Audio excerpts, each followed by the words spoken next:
오늘 은혜 받으실 하나님의 말씀은 누가복음 2장 25절에서 26절까지의 말씀입니다. 누가복음 2장 25절에서 26절까지의 말씀, 우리가 한 목소리로 합독하겠습니다. 예루살렘에 시므온이라 하는 사람이 있으니 이 사람은 의롭고 경건하여 이스라엘의 위로를 기다리는 자라. 성령이 그 위에 계시더라. 그가 주의 그리스도를 보기 전에는 죽지 아니하리라 하는 성령의 지시를 받았더니. 아멘. 저는 몇 주 전부터 이 성탄을 이룬 사람들, 이 성탄을 위하여 하나님께 쓰임받은 사람들의 이야기를 함께 나누고 있습니다. 우리가 엘리자벳을 시작으로 해서 우리가 사가랴의 이야기도 함께 나누었고, 우리가 마리아 그리고 요셉 그리고 목자들까지 우리가 이야기를 나누고, 오늘 이제 성탄절 바로 전 주일에 우리가 시므온이라는 사람을 함께 살펴보고자 합니다.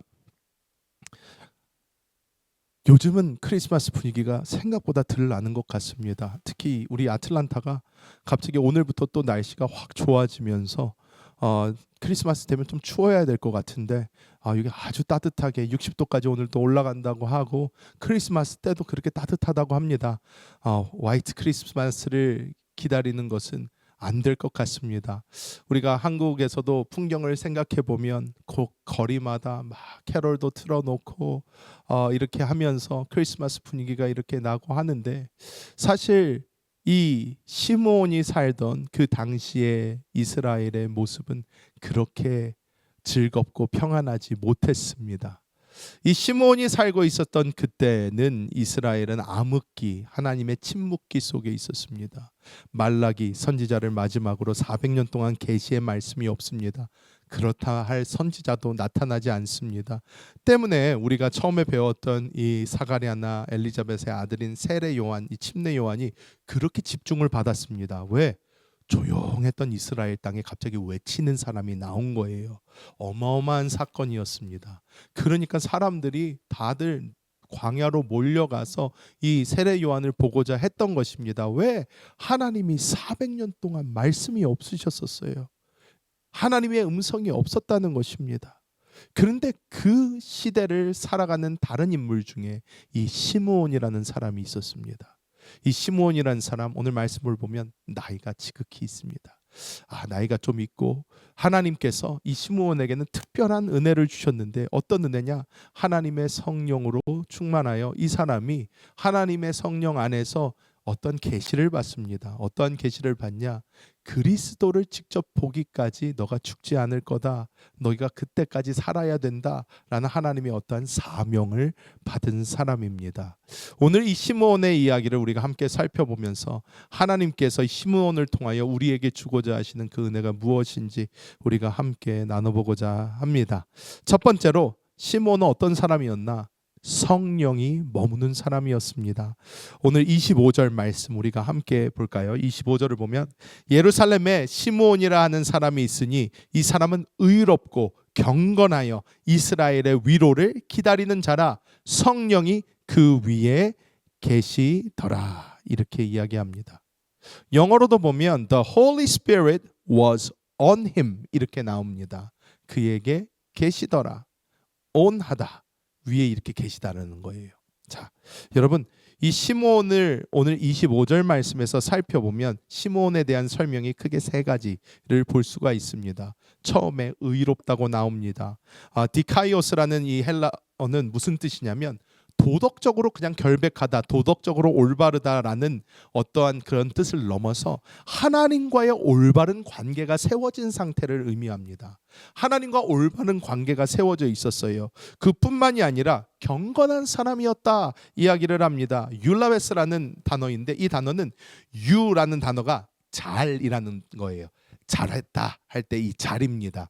그리고 이 율라베스인데, 이 람바노라는 이 단어는 붙잡다라는 단어예요.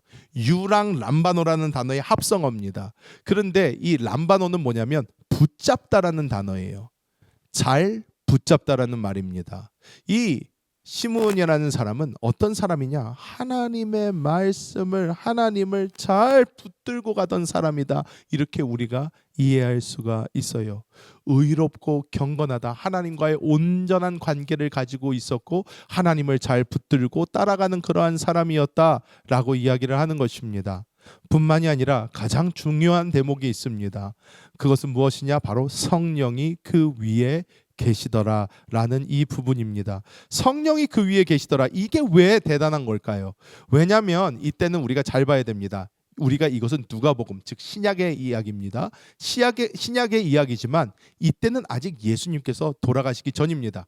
즉 예수님께서 십자가에서 대속의 역사를 이루시기 전이에요. 이루시기 전의 이야기인데 예수님께서 십자가에서 죽으시고 부활하시고 승천하셔서 오순절날 임하신 분이 성령입니다. 그래서 우리는 지금 오늘날을 살아가고 있는 우리는 예수 그리스도를 믿으면 우리의 죄 사함을 받고 성령께서 우리의 거듭난 영 안에 오셔서 우리와 한 영이 되십니다. 우리와 하나가 되시는 거예요. 이게 오늘날의 우리입니다. 근데 이 시므온은 아직 예수님께서 십자가 사건이 있기 전입니다. 부활하시기도 전이에요. 성령이 오시기도 전입니다. 그런데 이 시므온 위에 성령께서 계셨다는 것인데 이 성령이 그 위에 계시더라라는 이 계시더라라는 헬라어를 보면 현재 이게 미완성입니다. 계속해서 같이 있는 상태를 이야기하고 있어요. 이 시므온이라는 사람은 특별한 사람이었습니다. 왜? 성령께서 계속 함께 하시는데 너무나 재미있는 것은요. 성경에서 이 사람이 밖에 돌아다니면서 기적을 행했다. 밖에 돌아다니면서 뭐를 했다. 전혀 나오지를 않아요. 이 시므온이라는 사람은 성령께서 함께 계셨는데 어떤 목적을 가지고 계셨어요. 우리가 구약 시대에 성령의 임하심을 보면 구약 성경에서 성령은 능력으로 나타나십니다. 그래서 어떤 사람에게 어떠한 능력이 필요할 때 성령이 임하셔서 그에게 능력적으로 나타나시는 일을 해요. 그래서 구약 시대를 보면 우리가 성전을 지을 때 성령의 감동으로 성령께서 갑자기 이 사람의 능력을 더하여 주셔서 이 사람이 막 교회 성물을 짓고 할 때 이런 거에서도 사용을 받고 또 이 사람이 힘이 필요할 때 삼손과 같이 갑자기 성령의 능력으로 갑자기 힘으로 외적인 능력으로 그런 식으로 나타나시곤 했습니다. 그런데 시므온은 어떤 그렇게 뚜렷한 뭐가 없었어요. 아무것도 없이 그냥 성령이 임해 있는 상태였습니다. 근데 이 사람에게는 중요한 것이 이 사람이 기다리는 것이 있었는데 무엇을 기다렸냐? 이전에 말씀을 보면 이스라엘의 위로를 기다리는 사람이었다. 이렇게 성경은 말하고 있습니다. 여기서 너무나 재미있는 것은 이 위로라는 단어 있잖아요. 이 위로라는 단어가 이 파라클레시스라는 단어입니다. 우리가 이 헬라어로 성령도 파라클레토스인데 어원이 같아요. 위로와 성령과. 근데 이 사람은 기다렸던 게 뭐예요? 이스라엘의 위로.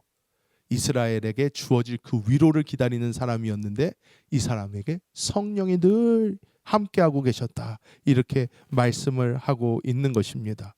그래서 성령이 함께 하시면서 이 사람에게 무엇을 주셨냐? 꿈을 주셨어요. 무슨 꿈을 주셨어요? 그리스도가 오실 거라는 거예요. 메시아가 오실 거라는 것입니다. 이 꿈을 주셨어요. 그래서 이분을 너는 반드시 보게 될 거다. 이런 꿈이 분명히 있었어요.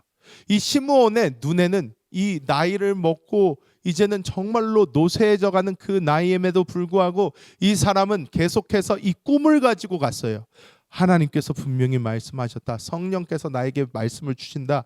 나는 그리스도를 봐야 한다. 봐야 한다. 봐야 한다. 봐야 한다 하면서 하루하루 살고 있는 것이에요.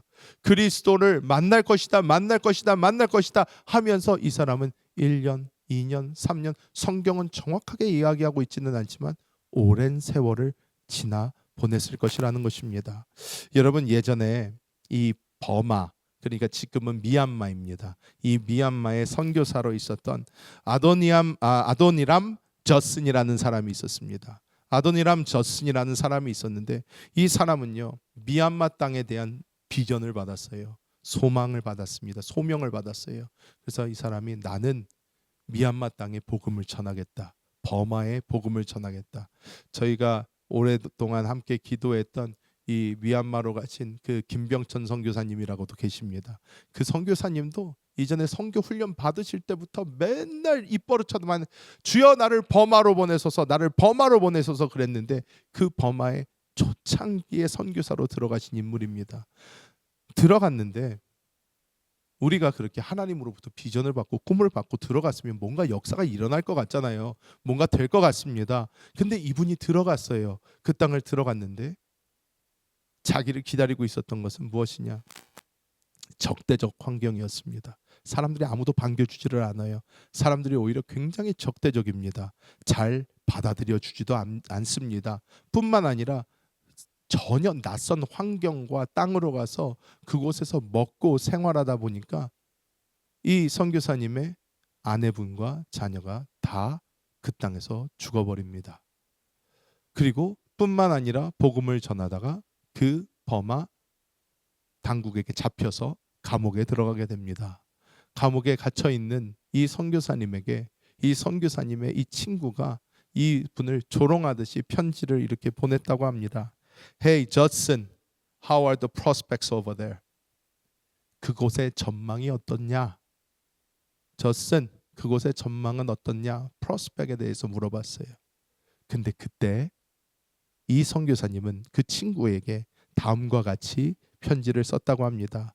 The future is as bright as the promise of God. 하나님의 약속만큼이나 이곳의 미래는 밝습니다. 이렇게 적어서 보냈다는 거예요. 그 친구는 프로스펙에 대해서 이야기를 했어요. 전망이 어떠냐? 그런데 이 선교사님이 붙잡고 있었던 것은 전망이 아니라 지금 눈에 보이는 것이 아니라 무엇이었다? Promise, 약속이었다는 거예요. 이분은 다른 것에 의해서 흔들리지 아니하고 하나님께서 주신 그 약속을 붙잡고 지금 자기는 아내는 병들어 죽고 자식도 병들어 죽고 이 땅에 있는 사람들은 복음을 받아들이지도 않고 이 사람을 감옥에 넣었지만 이 선교사님은 하나님의 약속은 정말로 밝게 빛나고 있다라고 선포하며 그곳에서의 시간을 지나 6년이 지나서 첫 열매를 맺게 됩니다. 6년이 지나서 첫 열매를 맺어요. 자, 여러분,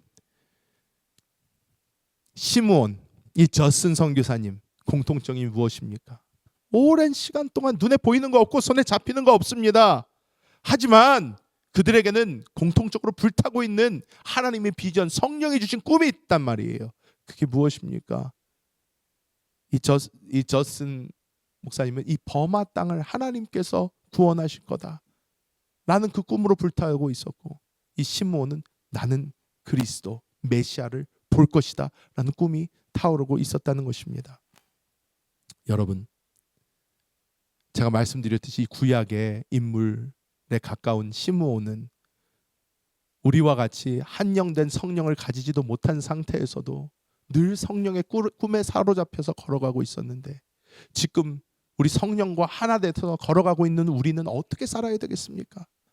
날마다 우리의 삶은 우리의 생각이 아닌 우리의 영 안에 계신 주님으로 인하여 인도받는 꿈의 삶이 되어야 될 줄 믿습니다. 자, 두 번째로 이 시므온은 또 어떠한 사람이었나? 이 사람은 구원을 보는 눈을 가진 사람이었습니다. 시몬이 성전으로 들어갔을 때의 이야기를 성경은 이렇게 이야기합니다. 누가복음 2장 27절입니다. 우리가 함께 읽어볼까요? 성령의 감동으로 성전에 들어가매 마침 부모가 율법의 관례대로 행하고자 하여 그 아기 예수를 데리고 오는지라. 원래 유대인의 전통은 어떻게 해요? 아기를 낳아서 시간이 어느 지나면 이 아이를 성전으로 데려와서 이제 출생신고처럼 이렇게 하나님 앞에 예물도 드리고 이렇게 하면서 해야 됩니다. 그래서 마리아와 요셉도 이제 베들레헴에서 아기를 낳고 좀 시간이 지난 후에 이제 다시 이 예루살렘으로 와서 이 성전에서 이제 하나님께 제물을 드리고 이제 출생신고를 하는 거예요. 그런데 이때 우리가 성경을 잘 살펴보면 알 수 있는 힌트가 있는데 무엇이냐면 요셉과 마리아는 부자가 아니었다라는 거예요. 부자가 아니었어요. 부자가 아니었습니다. 그것을 어떻게 알 수 있어요? 베들레헴에 호적 신고하러 갔다가 어떻게 해요? 애가 나옵니다. 애가 나오는데 여러분 돈이 있으면 마구간에서 안 잡니다. 아무리 방이 없어도 돈만 있으면 다 돼요. 그런데 그 당시에 어떻게 해요? 구할 수가 없으니까, 그 정도의 능력이 안 되니까 어떻게 됩니까? 그냥 사정사정하다가 애 나오게 생겼는데 도와달라 하니까 마구간 빌려줘서 거기서 예수님을 받게 되는 것입니다. 그것뿐만이 아닙니다. 오늘 이 율법의 관례대로 행하고자 하여라고 해서 이 예수님을 성전으로 데리고 온 이 상황에서도 예수님의 부모가 가지고 온 재물을 보면요, 재물을 비둘기 한 쌍 가지고 옵니다. 이것은 무엇이냐면 당시에 돈 있는 사람들은 송아지 끌고 오거나 소 끌고 오거나 양 가지고 옵니다. 염소라도 가져옵니다. 근데 돈 없는 사람들이니까 그 중에서 가장 그래도 드릴 수 있을 만한 어떤 비둘기 한 쌍 가지고 와서 하나님께 예물로 드리는 거예요. 자, 그런데 이게 왜 중요한가? 왜 중요한가? 이스라엘 백성들에게 그리스도 메시아는 왕입니다. 그리고 정치적인 인물에 가깝습니다. 이 유대인들은 아직까지도 그래서 예수를 안 믿는 거예요. 왜? 예수님이 정치적 그런 인물이 아니었다라는 것입니다. 이스라엘을 로마의 압제에서 구원해내고 그 당시에 모든 사람들이 다 그렇게 생각을 했어요. 그리스도다. 심지어 제자들까지 그렇게 생각을 했어요. 주님의 나라를 언제 일으키실 겁니까? 이 말은 무슨 말이냐면 예수님 언제 구테타를 일으키실 거예요? 이 말이랑 똑같은 말입니다. 로마 정부 언제 치워버리시고 언제 왕으로 해서 다윗 왕처럼 모든 나라 다 무찌르고 이스라엘 평화의 나라, 정의와 공의의 나라 언제 세우실 겁니까? 라고 물어봤던 거예요. 그러니까 유대인들이 생각하는 이 메시아 상이 있단 말입니다. 그런데 이 시므온이요, 성령의 감동으로 성전에 들어가매 성경은 이렇게 이야기를 합니다. 그런데 원어 그대로 보면요, 뭐라고 나오냐면 그리고 그가 성령 안에서 성전으로 왔고 이렇게 나옵니다. 성령 안에서 성전으로 들어왔다라는 거예요. 성령의 이끌림으로, 성령의 감동으로 성령 안에서 들어왔어요. 그런데 그 눈앞에 남루한 행색에 마리아와 요셉 그리고 아기의 모습이 보입니다. 여러분, 이스라엘 백성이 생각하는 메시아는요, 왕과 같이 의리의리해야지 맞는 것입니다. 그런데 정말로 초라하고 볼품없는 사람들이 거기에 서 있는데 이 시므온은요, 반응이 달랐다는 얘기예요. 반응이 달랐어요. 여러분, 저는 이 말씀을 보면서 베데스다 연못의 이야기가 생각이 납니다. 베데스다 연못의 그 병자 어떻습니까? 거기에 있는 사람들 어땠습니까? 여러분, 예수님이 거기에 가셨어요. 예수님이 가셨다고요. 온 천지 만물 지으신 그 말씀 그 자체이신 그분, 생명의 근원, 그분이 거기에 계셨는데 이 베데스다 연못에 있는 사람들 한 사람도 예수님 안 쳐다보고 있었어요. 다 어디 쳐다보고 있었어요? 물 쳐다보고 있었어요. 저거 언제 끝나? 그때 들어가야 되는데. 예수님이 코앞에 와가지고 이 사람에게 낫고자 하느냐 했더니 이 사람은 당신이 나를 들어가지고 물에 넣어줄 겁니까? 이 소리하고 앉아 있습니다. 왜? 예수님을 보지 못하는 거예요. 어디에 눈이 멀어서? 물에 눈이 멀어서. 자기를 고치실 수 있고 자기의 모든 해답이 될 수 있는 그분이 바로 앞에 있어도 못 본단 말입니다. 그날 성전에 예수님의 부모가 예수님을 안고 이렇게 오는데 그곳에서 예수님을 봤던 사람은 시므온이 한 사람밖에 없어요. 이 사람 성령에 의해서 눈이 영의 눈으로 탁 보니까 저분이다 아는 거예요. 저분이다 아는 것입니다. 그래서 30절에 내 눈이 주의 구원을 보았사오니 하면서 감격에 젖어서 막 하나님을 찬양하고 하는 그 역사가 여기에 있다라는 것입니다. 이 보는 것이 시각적이 아니라 하나님께서 주시는 그 영적인 그 확신의 그 모습이 이 시므온에게 있었다는 것입니다. 여러분, 2019년도 프랑스 파리 북부 지방 콩피에뉴라는 지방에 있다고 합니다. 이 지방에 거주하던 90대 할머니 집 부엌에서 이 할머니가 평생을 그 집에 살면서 요리하는 그 스토브 위에 요만한 그림이 걸려 있는 거예요. 요만한 그림이 걸려 있는데 자기는 그림도 모르고 그냥 보니까 뭐 예수님처럼 생긴 것 같고 뭔가 그냥 뭐 성화 중에 하나겠다, 러시아나 어디서 건너온 뭐 그런 것 같다 하면서 맨날 그냥 요리하고 하니까 여러분 주부들을 다 아실 거예요. 요리하는 이 스토브 위는 어떻게 됩니까? 기름때가 쪄듭니다. 기름때에 쪄들고 먼지가 앉고, 이 90대 할머니가 이 가로 20cm에 세로 26cm, 굉장히 작아요. 요만한 겁니다. 그런데 그냥 오래된 종교, 무슨 이제 그 러시아 쪽에서는 이콘이라고 불러요. 아이콘이라고 이제 부르는데, 이제 종교적 어떤 그런 성화를 이야기하는데, 그건 줄 알았는데, 할머니가 나이를 먹어서 나 이제 나는 여기 더 이상 못 살고 다른 데로 가야 되겠다. 집을 정리를 하는데, 프랑스에서 이 경매업을 하는 어떤 경매사, 이 감정사 중에 하나인 필로메르 울프라는 사람이 이 집을 정리한다고 도와주러 갔다가 갑자기 이 그림을 보게 된 거예요. 할머니 잠시만요. 이거 뭔가 있는 것 같은데, 저 이거 좀 갖고 가서 검사 좀 해도 되겠습니까? 할머니가 그냥 우리 집 렌즈 위에 있던 거야. 뭘 이게 아무것도 아니야. 어디서 굴러온 것 같은데 왜? 할머니 이거 뭔가 가치 있는 그림 같아요. 뭔가 괜찮은 그림 같아요. 좀 가져가 봐도 되겠어요? 좀 이거 좀 봐도 되겠어요? 가져가라고. 그걸 들고 왔어요. 소중히 이 그림을 청소하기 시작을 합니다. 청소해서 복구했더니 정밀 감정 결과 이 작품은 13세기 이탈리아 르네상스의 선구자이자 지오토의 스승인 치마부에라는 사람이 1280년 정도에 그린 조롱당하는 그리스도 8부작이 있는데 그 중에 하나예요. 그 중에 하나였던 거예요. 어마어마한 게 나온 거예요. 어마어마한 게. 그래서 이게 우리는 중요한 거, 다른 거 잘 모르겠고 얼마에 팔렸나. 자, 여러분 이거 얼마에 팔린지 아십니까? 당시에 2418만 유로, 하나로 312억 정도에 판매가 되었어요. 경매에서 312억. 이제서야 좀 대단해 보이시죠? 저 괜찮네. 저 그림 괜찮네. 이제 그럽니다. 근데 여러분 중요한 거 뭡니까? 이 할머니 90세였어요. 90세.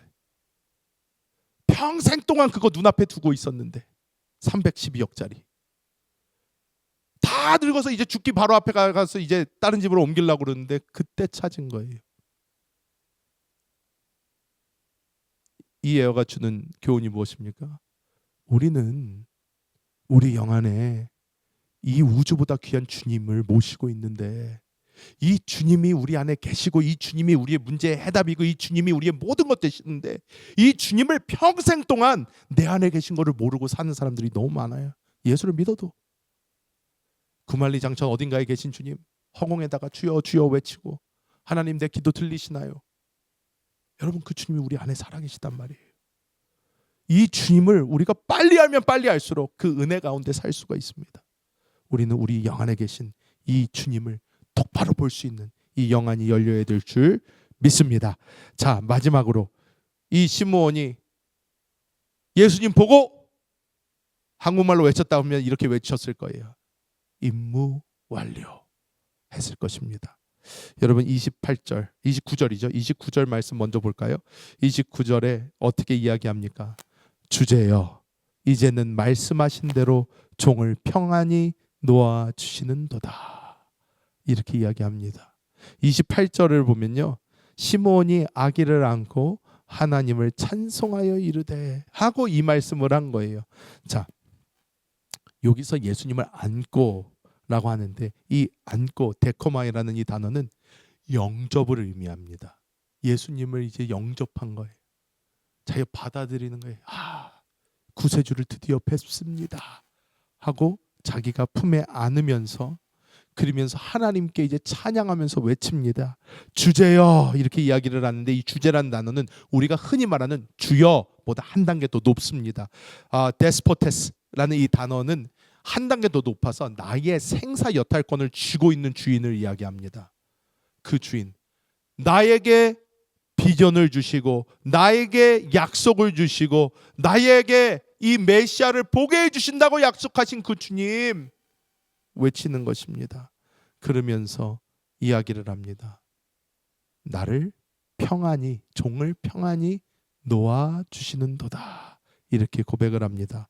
이 놓아주시다, 아폴리오라는 단어인데, 이 아폴리오라는 단어가 가진 뜻이 세 가지 뜻이 크게 있습니다. 첫 번째로 파수꾼이 교대할 때, 파수꾼이 교대할 때 파수꾼이 막 눈에 불을 켜고 밤새도록 지켜야 되는데, 자 이제 들어가서 좀 쉬어, 내가 대신 봐줄게 할 때 드디어 그 긴장이 풀어지고 들어가서 쉴 수가 있는 거예요. 여러분, 우리가 계속해서 미국 땅에서는 해야 되는 것 중에 하나가 뭐예요? 운전인데, 이 운전을 좋아하는 사람을 저는 많이 못 봤어요. 오히려 시간이 지나면 지날수록 운전을 싫어하는 사람 더 많아집니다. 왜 그렇습니까? 운전은 스트레스예요. 스트레스가 많아요. 왜? 나만 운전 잘한다고 되지가 않아요. 사방천지에서 사슴이, 미국 같으면 사슴이 튀어나올까 뭐가 튀어나올까 계속 긴장 속에서 운전을 해야 되니까. 그리고 어떻게 해요? 한국 같은 경우는요, 운전하기가 훨씬 더 편해요. 제가 볼 때. 왜? 뭐 거기서 오래 운전을 해서 그런 것보다도 한국은요, 다 경찰이 없어요. 그냥 카메라만 있어요. 그런 다음에 내비게이션 키면 카메라 어디다 다 알려줘요. 그러니까 그냥 가다가 카메라가 앞에 있습니다. 그러면 속력 싹 줄였다가 이제 쭉 또 웅 가다가 그러면 돼요. 근데 미국은 어떻습니까? 계속 긴장해야 돼요. 경찰이 어디서 지키고 있나, 어디서 불을 켜고 나타날까. 경찰도 조심해야지, 사슴도 조심해야지, 상대방 차도 조심해야지. 계속 운전하면 스트레스 받을 수밖에 없어요. 그러니까 이 운전 막 이렇게 하다가 다른 사람이 내가 바꿔줄게. 얼마나 고마운지 모릅니다. 얼마나 감사한지 몰라요. 운전 대신해 주겠다는 사람보다 고마운 사람이 없어요. 왜? 이 스트레스에서 자유롭게 해주는 거니까. 놓아주시는 다의 한 의미가 그런 의미입니다. 두 번째, 노예의 해방에도 이 단어 아폴리오를 사용했어요. 노예의 해방. 묶여있다가 노예로 있다가 자유인이 됐을 때 아폴리오 사용했습니다. 마지막으로는 배가 출발 할 때 배의 출항도 이 아폴리오를, 배를 이렇게 묶어놨다가 배가 드디어 출항하는 거예요. 나가는 거예요. 그런데 이 시므온에게는 이 아폴리오 놓아주심이 바로 드디어 내가 눈을 감을 수 있습니다. 드디어 내가 이제 주님께 마음 편히 가도 됩니다 하는 믿음의 고백이었다는 것입니다. 여러분, 제가 이 1시에 이제 예배를 드리는 이 인도네시아 교회 목사님하고 이제 얘기를 하다가 그런 얘기를 이제 나누게 되었어요. 무엇이냐면, 이제 인도네시아 교회는 1시부터 예배를 드릴 때에 제가 저번에 보니까 밖에 문을 잠가 놓더라고요. 교회 문을 잠가요. 그래서 제가 처음에는 좀 의아했어요. 왜 문을 잠고 예배를 드리시지? 성도가 들어오려면 어떡하나. 그러니까 예배 빨리 와라 이 소린가? 예배 늦게 오면 못 들어옵니다. 뭐 이런 건가? 그래가지고 세다 그러고 제가 그냥 보고 있었는데, 뭐 저희 교회 아니니까 제가 뭐라 그럴 수가 없잖아요. 그런데 그 목사님이 저번에 저랑 시간이 있어서 같이 대화를 하다가 이런 말씀을 해주시더라고요. 전에 있었던 교회에서 이 강도가 들어왔다라는 거예요. 총을 가지고 강도가 들어왔다는, 예배를 드리고 있는데. 근데 이제 그 강도가 왔는데 성도들은 이제 웅성거리고 난리가 난 거예요. 흑인 사람 2명, 키 큰 사람이 확 하고 들어왔는데, 이 목사님 또 여자분인데 키도 작아요. 근데 이분이 이렇게 가가지고 성도들을 보고 목사님 어떻게 할까요? 근데 가만히 있으라고, 내가 알아서 한다고. 목사님이 가가지고 그 흑인들에게 이야기하고, 우리 지금 예배 중이니까 당신도 와서 같이 예배 드리자, 앉아라. 그랬더니 또 말을 고분고분 잘 들어서 뒤에 앉아가지고 예배를 다 드리고, 나중에 끝난 다음에 가서 얘기를 해보니까 사실 자기가 오늘 이제 감옥에서 나왔는데 자기가 교회, 문 연 교회가 있으면 들어가서 그곳 사역자 죽이고 모든 거 다 가져가야 되겠다라는 생각을 가지고 이렇게 왔는데, 목사님이 와서 갑자기 예배를 드리라고 그러고 앉아 있으라고 그러니까 자기가 이걸 할 수가 없다. 그러면서 그런 이야기를 이제 쭉 해주는 거예요. 그래서 제가 웃으면서 이야기를 했습니다. 맞아요, 목사님. 죽음이 뭐가 두렵습니까? 우리 같은 사람들한테 총 맞아 죽으면 최고죠. 얘기를 했더니 목사님이 막 웃어요. 맞아요, 목사님. 그래서 제가 그냥 겁없이 가는 거예요. 왜? 하나님이 약속해 주신 것이 우리 앞에 있는데, 내가 이 땅은 어차피 살다가 갈 건데 영광스럽게 멋있게 가면 좋지 않습니까? 해서 둘이서 그런 얘기를 하면서 막 웃으면서 얘기를 했던 그런 기억이 있습니다. 많은 사람들에게 죽음이라는 것은 굉장히 두려운 일입니다.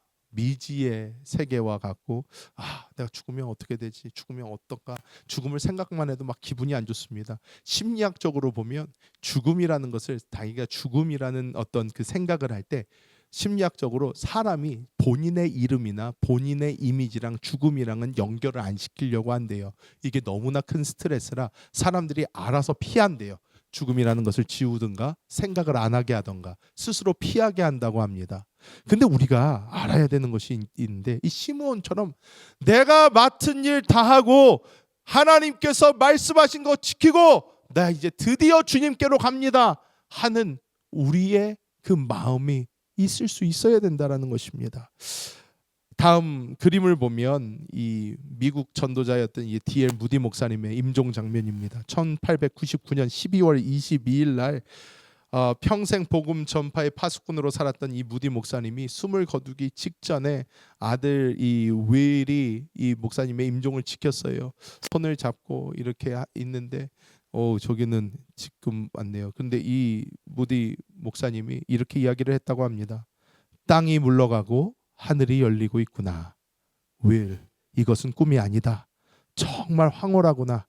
만일 이것이 죽음이라면 전혀 두려울 것이 없구나. 하나님이 나를 부르고 계신다. 나는 이제 가야 한다 하고 하나님께로 갔다고 합니다. 우리는 수고했다. 이제 너의 할 일 다 했으니 마치고 와라. 주님이 말씀하실 때 우리가 기쁨으로 갈 수 있도록 우리는 날마다 하나님이 주신 그 비전과 꿈을 붙잡고 우리가 이 땅에서의 사명을 잘 감당하고 주님이 부르시는 그곳을 향하여 우리 달려가야 될 줄 믿습니다. 말씀을 맺도록 하겠습니다.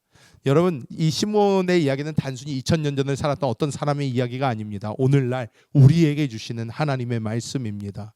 시므온은 늘 성령과 동행했듯이 우리도 영 안에서 우리 주님과 동행하면서 영의 눈을 뜨고 우리 안에 계신 주님께서 우리를 인도해 가고 계심을 우리도 바라보면서 주 예수 그리스도의 꿈과 희망과 소망을 가지고 맡겨주신 사명을 들고 우리도 끝까지 복음 전하다가 주님 부르실 그때의 기쁨으로 주님께 들어가는 우리 모두가 되어야 될 줄 믿습니다.